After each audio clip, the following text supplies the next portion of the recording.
Sou babaca por dizer ao meu irmão e minha cunhada que eles não deveriam ter tido filhos se não podem sustentá-los. Me chamo Daniel, tenho 30 anos. E até algumas semanas atrás, achava que minha família, apesar de todos os defeitos, ainda conseguia manter alguma harmonia.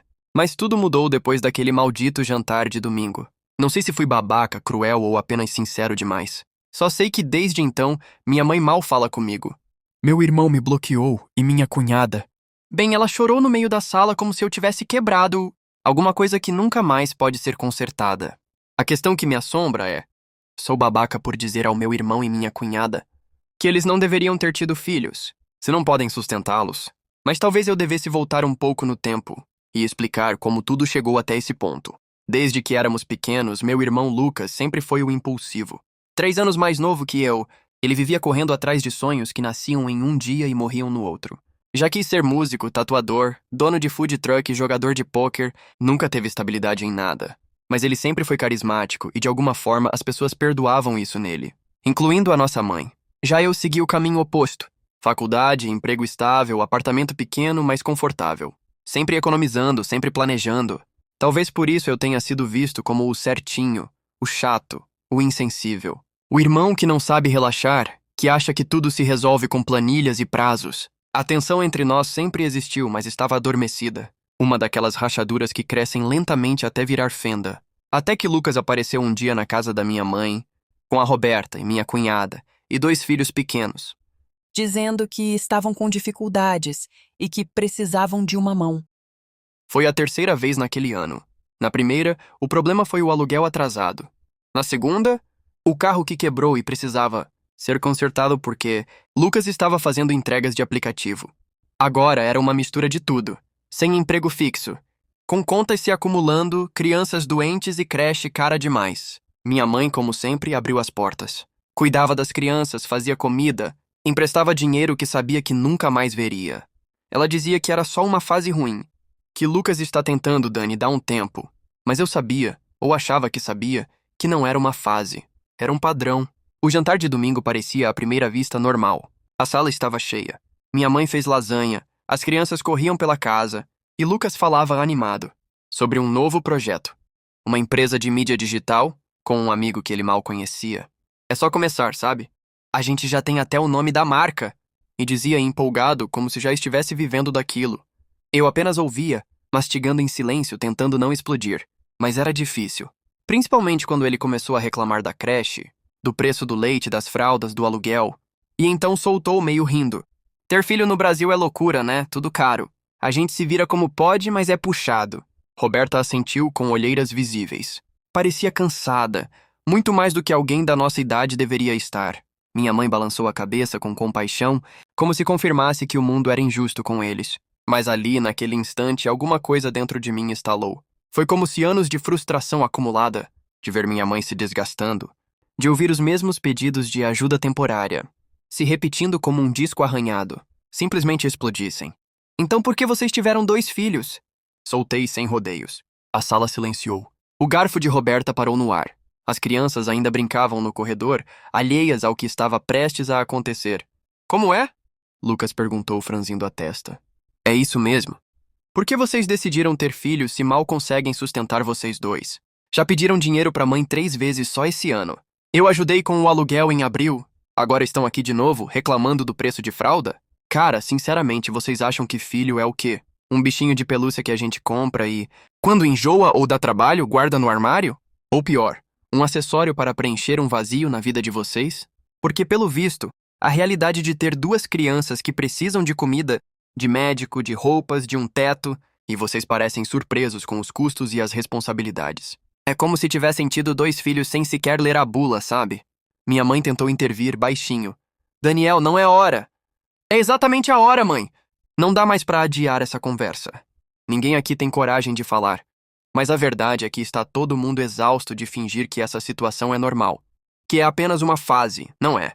O Lucas e a Roberta não têm a mínima estabilidade financeira.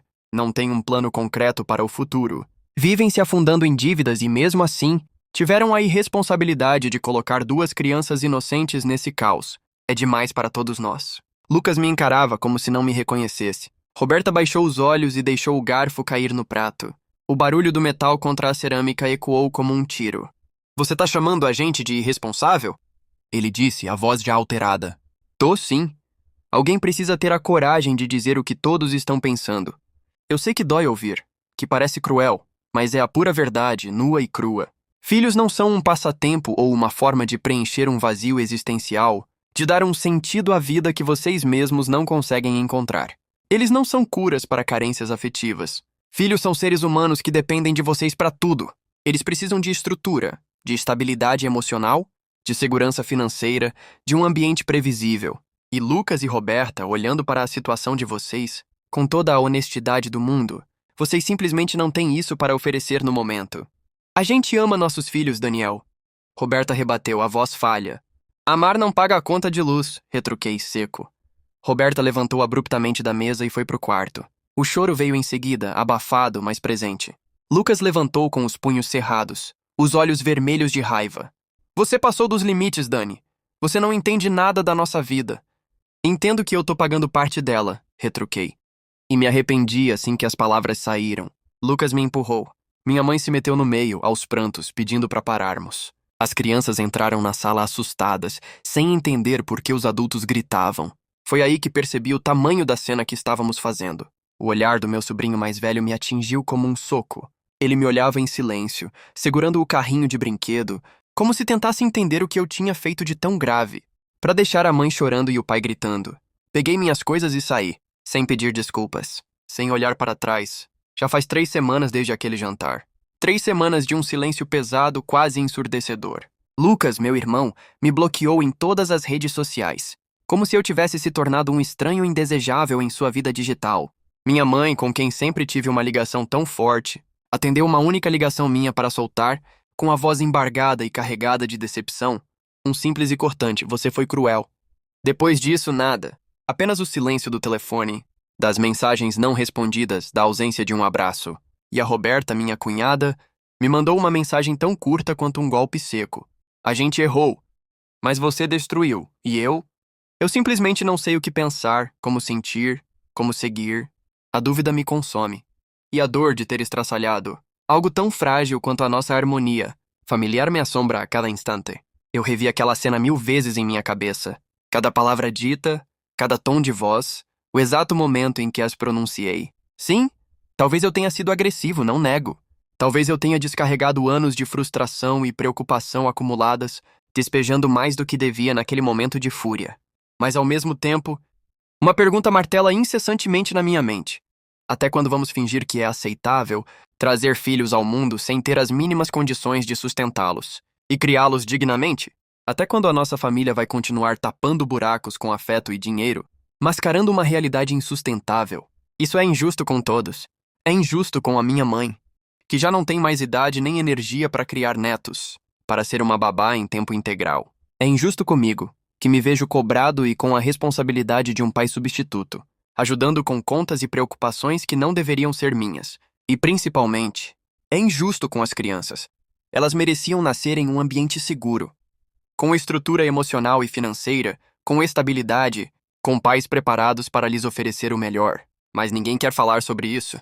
É um tabu, um assunto proibido, porque é considerado cruel. Parece um julgamento impiedoso, quando, na verdade, é um grito de desespero de alguém que se importa e que está vendo a situação fugir do controle. Às vezes, a vontade de pegar o telefone e ligar é quase insuportável. Penso em dizer que me exaltei, que fui duro demais com as minhas palavras, mas toda vez que estendo a mão para o aparelho, a cena se repete vividamente na minha mente. A imagem da Roberta chorando, os soluços da minha mãe que ecoam até hoje nos meus ouvidos, e o mais doloroso de tudo, o olhar das crianças em choque, sem entender a explosão de raiva entre os adultos. Eu sei que posso pedir desculpas. Não pelo conteúdo do que disse, mas pela forma crua como o fiz, pela dor imensa que causei com a minha explosão. No entanto, uma parte de mim grita: e se ninguém nunca tivesse dito nada?